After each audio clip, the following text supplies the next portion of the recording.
Hey there, pre-AP. Let's discuss the digestive system. So, make sure you have that pen or pencil, that highlighter, and let's do this. Alright, so let's start at the top. Food. Why in the world do you need food? Besides that it tastes awesome and that, you think makes your taste buds just go crazy. And it sends certain hormones and chemicals in the brain saying, ooh, this tastes good, you need to eat some more. Alright, so here we go. So food, why? The technical. It is the source of chemical energy used to make ATP. Remember, what process back in, bioenergetics did we make ATP from?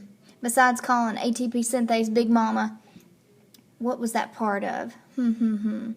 That's correct, cellular respiration. So let's highlight that in the process of cellular respiration. You need to break down what you eat, whether it's carbohydrates, proteins, nucleic acids, lipids, to get that chemical energy to create ATP on a cellular level so that you can have energy. And also highlight, it serves as the raw building blocks for making the organisms. Out beside there, please write that mainly this is protein. Because remember, we talked about how you are mainly a bunch of proteins, all different types, because proteins, remember, are the workhorse of the cell. They're either an enzyme or some type of workhorse. So let's talk about some different types of nourishment. You can be undernourished. Please highlight that this is caused by a lack of food. A lot of third world countries have a lot of undernourished individuals. They're either land does not support a lot of crops being grown, or in some areas of the world they don't believe in eating certain types of animals because they believe that their ancestors, their spirit goes and lives in that animal, therefore they think it is unacceptable to eat that animal. Or in some countries they think that certain animals are unclean or unfit to eat, therefore they say, no, we will not eat those. Opposite side, you could be overnourished, like this little squirrel. That means that you are caused by too much food. So this guy had one too many acorns, one too many walnuts, and he's ready for the winter. But if a predator came to get him, he couldn't run away too quickly. He might end up being somebody's supper that day. And then you could also be malnourished. And a lot of people think that undernourished and malnourished are the same thing, but they are actually not. Let's highlight that malnourished is caused by eating poor quality of food. Out beside there, put too much junk food. You're going to see this term a lot coming up in magazines. Maybe health food stores are going to have it on there. Are you malnourished? Also, they're going to have these on talk shows. So this is poor quality food, junk food. This is kind of they also call this, if you want to put out beside there, you might know them as, also known as, empty calories. Some people call them empty calorie food. So let's talk about our three feeding types. You could be a herbivore, like we talked about in ecology. You're a plant eater. You could be a carnivore, you're a meat eater like this great white shark, he's eating a seal. Or you could be an omnivore, you're a plant and meat eater, because omni means all, like this monkey, or like a bear, they love to eat their fruits and vegetables along with some meat. So feeding mechanisms, you could be a filter feeder like this blue whale. That just means that you filter the water through, you filter out your microscopic food like phytoplankton, and then you spit the water back out to keep the food. Or a sponge. Sponges have little pores all around them, that's how they filter feed. And then bivalves, out beside bivalve, put the word clam. A clam is a bivalve. Bi means two, valve means shell, they have two shells.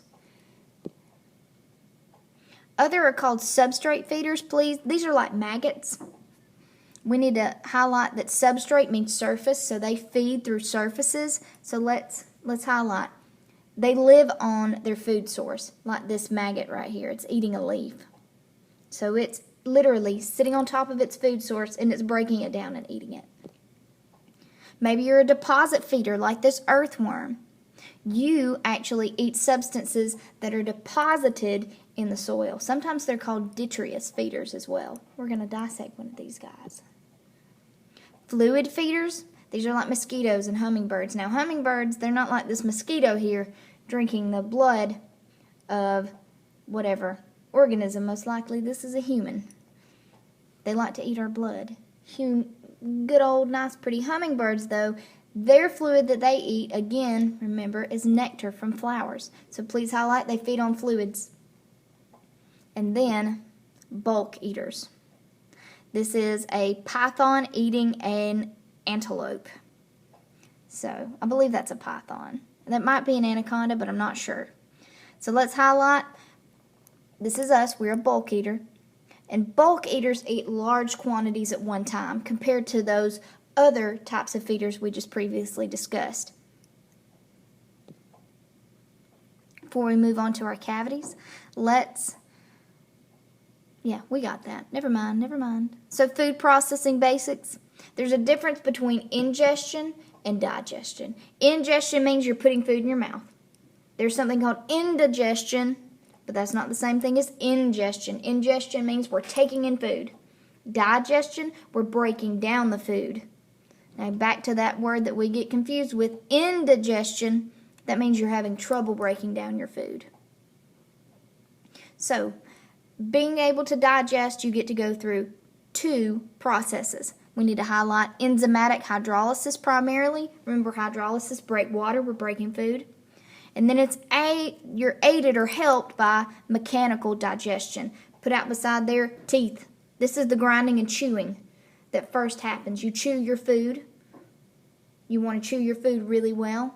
My great-grandmother said you need to count to 30. You need to chew it 30 times so you don't get indigestion. And then the next thing that's going to happen is you're going to take those food molecules and they're going to absorb into the circulatory system by diffusion, moving across a membrane by surrounding tissues. In us, that happens in our small intestine. And then the last part will be the elimination of waste, which is about 10% of what you eat.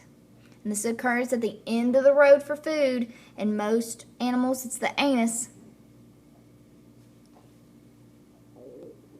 So where digestion occurs, you can either have a single opening, like a sponge, called an osculum, or you can have a single opening, a mouth, and then another opening, the anus, which, you got that single opening. Some animals have an opening that's a mouth/anus.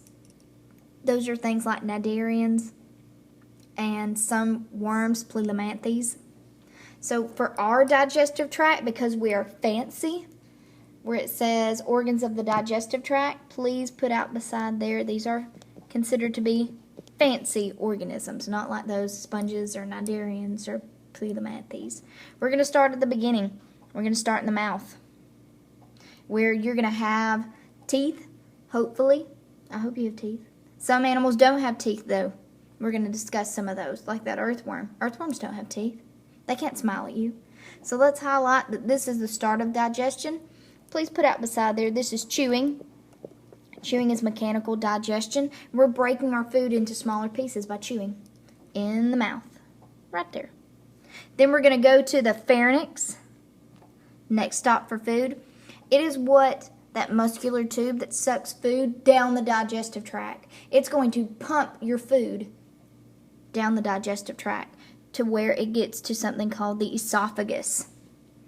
And this is where you're going to lubricate your food where it doesn't get stuck. This is why sometimes whenever maybe you might be eating a cracker and you don't have enough, you haven't drank enough liquid, and then you're kind of, I can't swallow. Your esophagus doesn't have enough moisture to be able to lubricate and coat your food to send it down to the next spot. Now, if you're an earthworm, you have something called a crop and a gizzard. So there's our teeth. Length of digestive tract depends on what kind of animal you are. I don't have a picture of my earthworm. So out beside crop and gizzard, please put birds and earthworms. If you're an earthworm, you do not have a specific stomach. You have a crop and a gizzard. If you're a bird, you have a crop, a gizzard, and a stomach. So, crop is served as food storage. That would be like your stomach. And then gizzard is food breakdown for that earthworm. It has like sand in it that helps grind the food because they, unlike this picture, they do not have teeth. If we put the crop and the gizzard together, please highlight, the two become one organ, the stomach. We have an advanced stomach. Right here, that's our stomach. And then after it goes to our stomach, it's going to go into our small intestine. Small intestine means small in diameter, small around. We need to highlight this finishes the food breakdown, and this is where our nutrients, our food is absorbed through these little bitty finger-like projections called villi. After it goes to the small intestine, it's going to go to the large intestine. This is where your waste is collected, and then sometimes water is reabsorbed back into the body. And then the end of the road of food, the anus. This is where that waste material exits your body. Let's go on to some interesting digestive tracts. So adaptations for digestive tracts of some mammals. We have, there's my picture, different types of teeth. If you look at the carnivore, it has long canine teeth. Or if you're a herbivore, you don't have those. You have very pronounced front teeth, those incisors, to be able to grab food and munch, munch, munch. Or you're like us, an omnivore. We have molars, really pronounced back teeth. And just like beaks for birds. They don't have teeth, but they have a beak so that they can grab food. And then sometimes you have an increased stomach size for carnivores. Like that snake. It has it's got a pretty large stomach in that big snake. Length of digestive tract. This wolf has a much shorter digestive tract than that koala bear. Because that koala bear has to break down that cellulose and lignin and very complex carbohydrates in the only type of plant they eat called the eucalyptus. It's very woody. They have to have a longer digestive tract so it can actually absorb that nutrients from their food. And then probably one of the most interesting digestive tracts are in herbivores, like cows. They have something called a rumen. And what that rumen does, let's highlight. So rumens in herbivores, these structures contain cellulose digesting bacteria that help chew, because remember, this cow is eating grass. Grass is a plant. It has cell walls. Depending on how thick that cell wall is, or how woody that plant is, it could have just cellulose, like crunchy lettuce, or that grass. Sometimes cows like to eat thorn bushes, which have lignin, a much more complex carbohydrate that makes plants woody. And it's got to be able to break down that plant material so that it can get some nutrients from it. And what inside this rumen, there's bacteria. And what that bacteria does is it helps break down some of that lignin, that woody cell wall material. Also, these animals, if you have a rumen, it's called a ruminant. That cow actually, what it does is it will actually burp up its food and it will actually chew the grass again. So that grass can actually go in, go to the rumen, and then it can actually circulate back. And it's called chewing the cud, as they call it. You can look it up on YouTube. It's actually pretty interesting. Alright guys, that's it for the digestive system. I hope that was helpful, and I'll see you tomorrow.